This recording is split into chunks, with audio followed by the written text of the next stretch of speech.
Assalamualaikum warahmatullahi wabarakatuh. Alhamdulillah, wassalatu wassalamu ala rasulillah Sayyidina Muhammadin ibni Abdillah wa ala alihi wa sahbihi wa man wala. La hawla wa la quwwata illa billah. Jamaah rahmatullah, berharap kepada Allah semoga puasa yang telah kita laksanakan diterima oleh Allah Subhanahu wa Ta'ala, dan puasa yang akan kita kerjakan kita diberikan kekuatan oleh Allah untuk melaksanakannya dengan ikhlas. Amin ya rabbal alamin.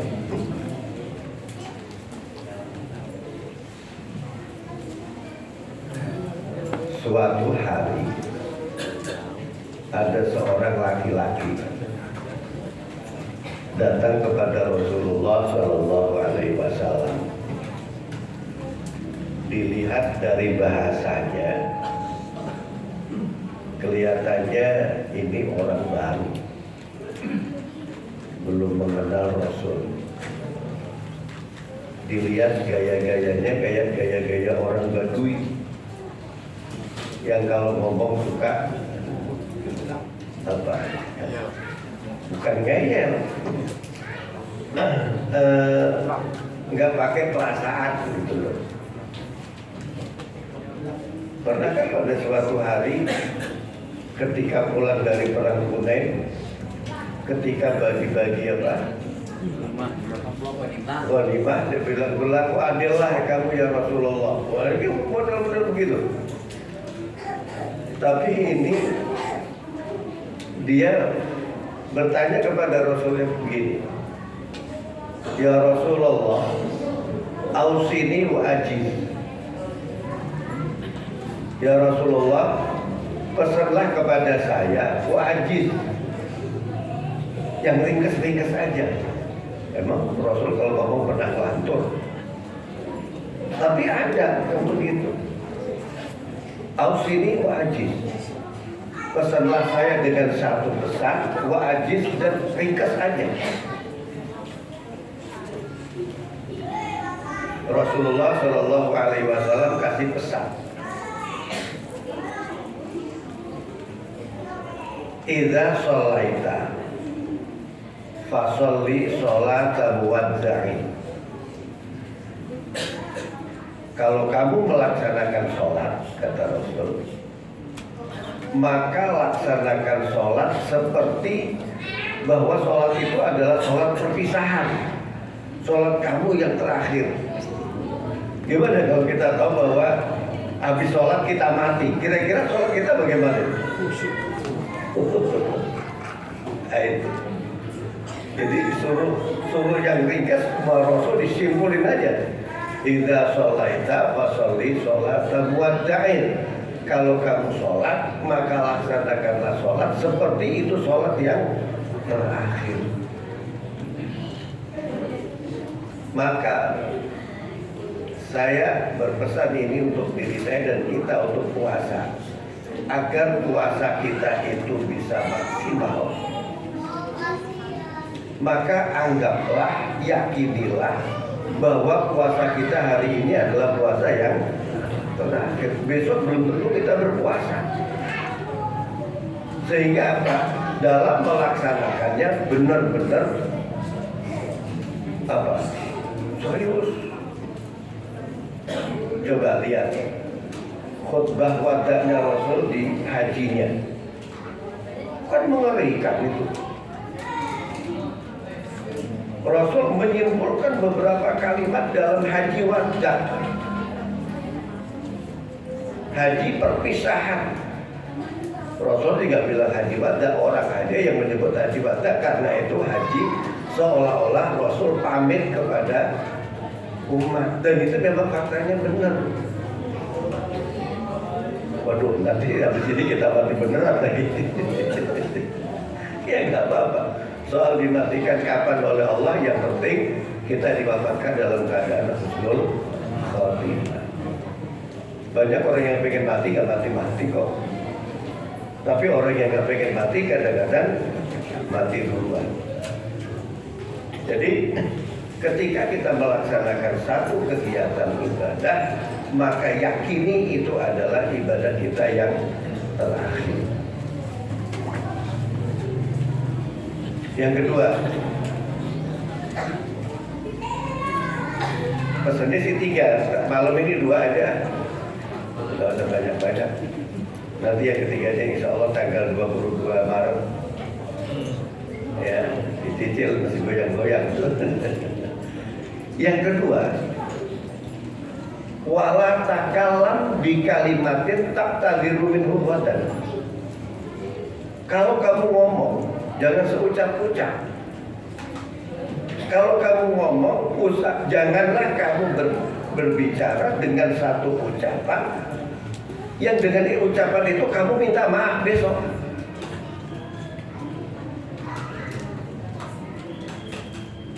Ucapan itu apa? Ya kita bisa ngomong, bisa membuat satu keputusan, membuat satu kebijakan, membuat satu sanjungan dan lain sebagainya. Jangan sampai dengan perkataan kita itu, dengan kebijakan itu, dengan sanjungan itu di kemudian hari kita minta maaf. Untuk hal dan apa saja, bagi pribadi, keluarga, masyarakat, dan bangsa, pesan Rasul ini berlaku. Sebab tadi orangnya ini kalimat wajib gitu, kalimat yang sangat wijazah gitu.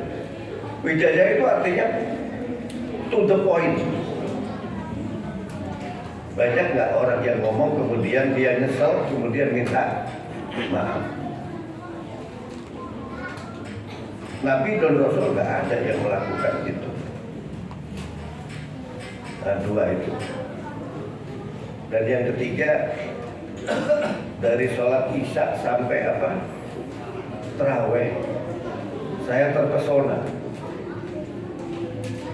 Terpesona apa?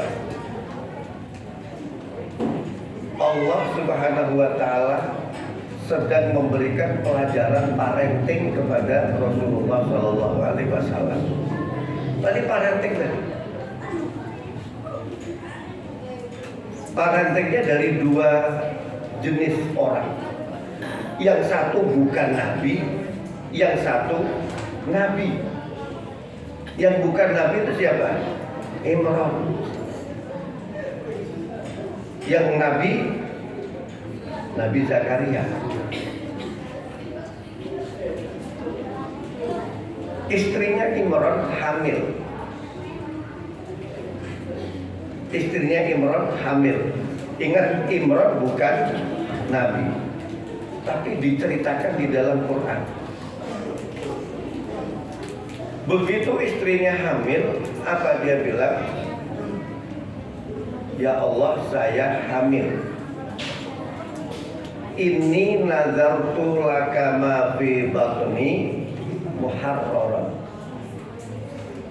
Ya Allah, saya bernazar kepadamu, anak yang di perut saya ini saya nazarkan sebagai marbot Masjid Al-Aqsa.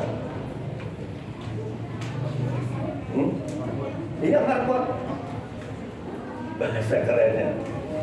Jadi kenapa waktu itu Masjid Al-Aqsa nggak ada yang ngurus? Nabi Zakaria kan dianggap teroris oleh pemerintah pada waktu itu, oleh Herodes. Dianggap selalu bertentangan dengan kebijakan raja. Sampai matinya aja kan digergaji. Ya, itu Nabi Zakaria. Tapi ini kan Imran Nabi dulu, Zakaria Nabi dulu.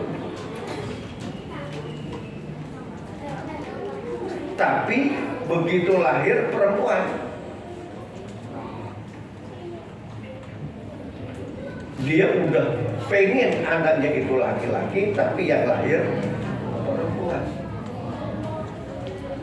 Apa dia bilang? Qalat Rabbi inni wada'tuha unta. Ya Allah, kalau saya melahirkan perempuan, maka Allah nggak tahu apa? Itulah bahasa komunikasi. Wa inni samaituha Maryam. Dan aku memberikan nama anak ini dengan nama Maryam. Sekalipun dia perempuan, ya Allah, tapi logikanya itu, pikirannya itu apa? Masjidil Aqsa biar terurus gitu. Ya. Wa inni u'idzuha bika wa dzurriyyataha minasyaitonir rajim. Aku lindungkan anak ini ya Allah kepadamu dari godaan setan yang terkutuk. Jadi ini kalau punya anak itu dijampe-jampe. Ya, dijampe-jampenya apa? Ya Allah, saya lindungkan anak saya ini kepadamu dari pengaruh setan yang terkutuk. Karena Nabi Zakaria itu pemimpin informal. Dia yang ngurus masjid, udah kakek-kakek. Nabi Zakaria itu udah kakek, bukan kayak panjang yang ininya masih hitam, udah pada putih. Ya, rambutnya udah pada putih, jenggotnya udah pada putih. Terus apa yang terjadi? Maryam bilang, Pak Le, boleh nggak Maryam dikasih tempat sedikit di pojokan Masjidil Aqsa? Pojokan, mihrab, bahasanya mihrab kalau sini. Ini apa namanya ini? Pojokan kecil gitu ya. Biar dia tinggal di situ. Akhirnya Nabi Zakaria dikasih ya, silakan. Akhirnya Maryam tinggal di situ dari kecil sampai dewasa. Loh, kenapa yang merawat Zakaria? Karena Imran sudah meninggal. Sekalipun Imran sudah meninggal, tapi namanya tetap disebut. Kenapa? Pengaruh kepala keluarga di dalam pendidikan anak itulah yang membentuk keluarga.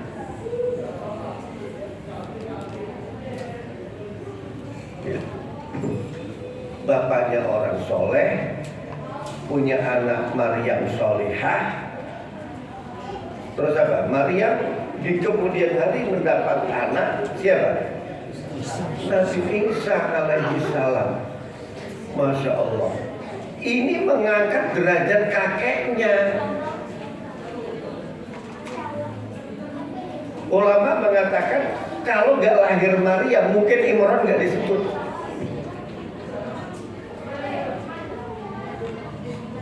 Inilah generasi berikutnya itu ada yang namanya istilahnya mikul. Ada orang Jawa kan nih? Mikul dur. Mikul dur yang menjunjung tinggi martabat orang-orang tuanya. Walaupun kakeknya Nabi Isa itu bukan Nabi, bukan Rasul, tetapi Allah pilih dia kemudian melahirkan anak yang solehah, melahirkan cucu seorang Rasul. Gitu. Jadi berikhtiarlah kita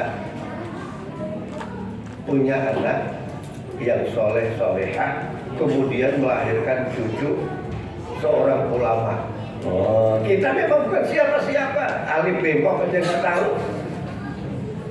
Alif bengkok nggak tahu, tapi kita bisa diangkat derajat kita oleh Allah Subhanahu Wa Taala sebab lahirnya anak atau cucu yang soleh dan solehah.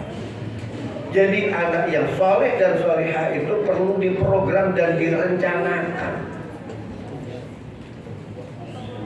Melihat hal yang demikian, Nabi Zakaria iri. Irinya kenapa?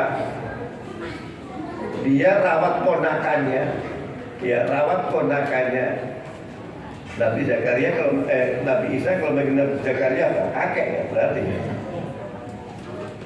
Ini kok dari keturunan Imran.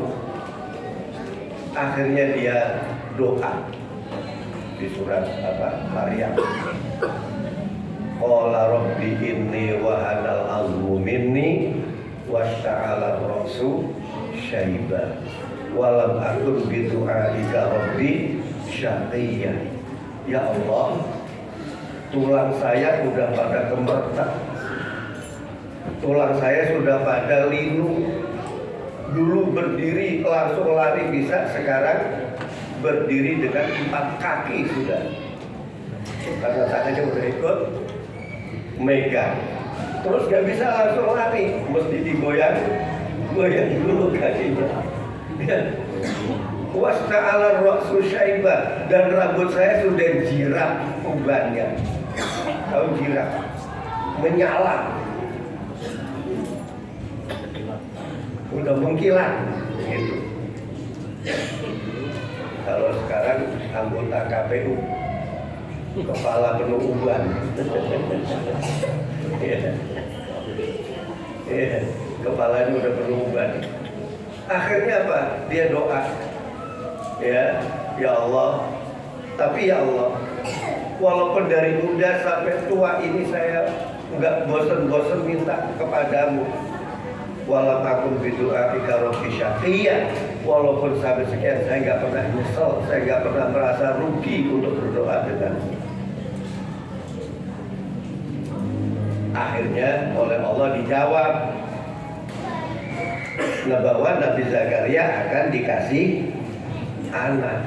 Begitu dia dikasih anak, dia sendiri heran, ya Allah, saya kan udah tua.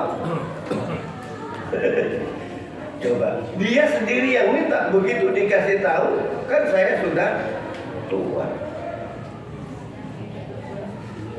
Akhirnya Allah kasih anak yang namanya Yahya. Jadi Nabi Zakaria punya anak Nabi dan punya cucu dari ponakannya juga Nabi. Masya Allah. Kakeknya orang biasa-biasa saja, anaknya soleh, solehah, cucunya solehah, apalagi semuanya aktif di masjid. Katakanlah dengan segala kelebihan dan kekurangannya, saya melihat di masjid ini Ustaz Adnan di antaranya. Ya. Semoga Allah merahmati beliau dan merahmati kita semua dan orang-orang kita semua dan orang-orang tua kita semua dan keluarga besar kita semua dan anak cucu kita semuanya. Iya.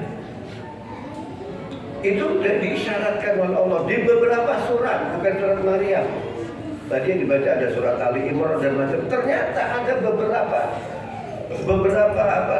surat. Yang disebut itu bukan Imran, tetapi keluarga Imran. Bukan Imrannya saja. Kalau Nabi Yusuf, Yusufnya aja. Nabi Hud, Hudnya saja. Tapi ini Luqman, itu Luqmannya saja. Tetapi ada satu surat yang namanya keluarga Imran. Yang namanya keluarga itu apa? Suami, istri, anak, sampai ke cucu. Itu keluarga. Maka sebuah pelajaran parenting dari Allah Subhanahu wa taala kepada Rasulullah Shallallahu alaihi wasallam itu semuanya Allah ceritakan. Ya, tanya tadi surat apa? Baca sendiri. Muhammad, ini adalah cerita-cerita yang aku wahyukan kepadamu. Itu Allah ungkapkan sendiri. Ini adalah sesuatu yang sengaja aku wahyukan kepadamu Muhammad. Itu artinya kan Allah cerita kepada Nabi Muhammad. Allah memberikan parenting kepada Rasulullah SAW mengenai keluarga Imran. Ini nggak ada nabi kan sini kan? Ada nabi? Nggak ada. Kita orang-orang biasa, tapi berharaplah kepada Allah walaupun orang biasa. Tetapi kita mencoba meneladani keluarga Imran. Bulan Ramadan adalah bulan di mana doa diijabah. Jadi dustur ilahi, pelajaran dari Allah tadi menjadi kita insafi, kita jadikan sebagai energi bagi kita. Ini kan tadi kan bukan cuma bapak sama anak, sampai kakek kan.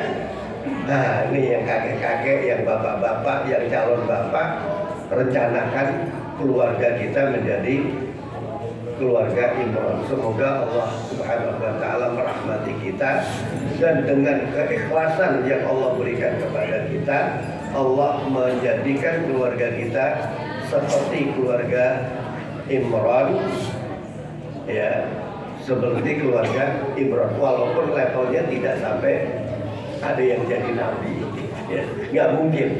Tetapi menjadi orang soleh dan menjadi ulama dan menjadi pengurus masjid. Nggak usah pengurus masjid, jadi marbot masjid itu udah bagus. Demikian dari saya, semoga Allah merahmati dan meridhoi kita semua. Kita akhiri dengan kafaratul majlis. Subhanallahumma wa bihamdika asyhadu an la ilaha illa anta astaghfiruka wa atubu ilaik. Assalamualaikum warahmatullahi wabarakatuh.